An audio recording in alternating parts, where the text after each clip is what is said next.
ఆర్మూరు పాత్రికేయ మిత్రులకు నమస్తే. ఈరోజు దేశవ్యాపితంగా బీజేపీ అధికారంలోకి మూడోసారి వచ్చిన తర్వాత అంతకుముందు ఏదైతే వైద్య విద్యని, డాక్టర్లు చేసే విద్యని ఎంట్రన్స్లో ఏదైతే నిర్వహిస్తున్నా ఇది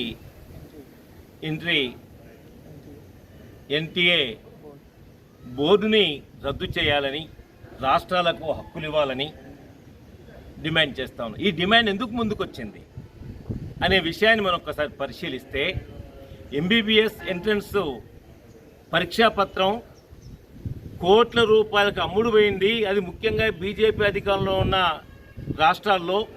బీజేపీ అధికారంలోకి వచ్చిన 10 సంవత్సరాల కాలంలో 70 సార్లు ఇలాంటి పరీక్షా పేపర్లు లీకేజీలు అయినాయి. మేము స్వచ్ఛమైన పాలన, అవినీతి లేని పాలన అని చెప్పేసి డబ్బాలు కొట్టుకుంటున్న బీజేపీకి మేము సూటిగా ప్రశ్న అడుగుతా ఉన్నాం. ఈ 70 సార్ల ఏదైతే క్వశ్చన్ పేపర్ లీకేజ్ అయినాయో దానికి మీ జవాబేంది?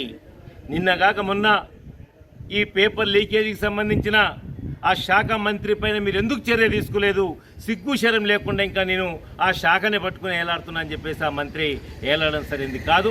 ఇది ప్రశ్నిస్తున్నందుకు దేశవ్యాప్తంగా, అట్లాగే ఈ 2 తెలుగు రాష్ట్రాల్లో సుమారుగా అందాజా 1,00,000 మంది విద్యార్థులు ఇక్కడ నష్టపోయారు, ఇబ్బందులు పడుతూ ఉన్నారు. లక్షల రూపాయలు వెచ్చించి కోచింగ్లు పోయి పరీక్షలు రాసి తిరిగి ఇవాళ మళ్ళా యాడికి వేసిన కొంగలంటే అక్కడికి వచ్చినట్టుగా తిరిగి మళ్ళీ వాళ్ళు నేర్చుకోవాల్సిన పరిస్థితి ఏర్పడతా ఉంది. ఇలాంటి దాన్ని ఇలా ఈ దేశ రాష్ట్రపతి దృష్టికి రావడానికి దేశవ్యాప్తంగా ఈరోజు విద్యా సంస్థల్ని మూసివేయడానికి స్వచ్ఛందంగా మూసివేస్తూ ఉంటే, విద్యా సంస్థల్లో కూడా ముందుకొస్తే అక్రమంగా పోలీసులు తెలంగాణలో అరెస్ట్ చేయడం అనేది సమంజసమైనది కాదు, సిగ్గుచేటు.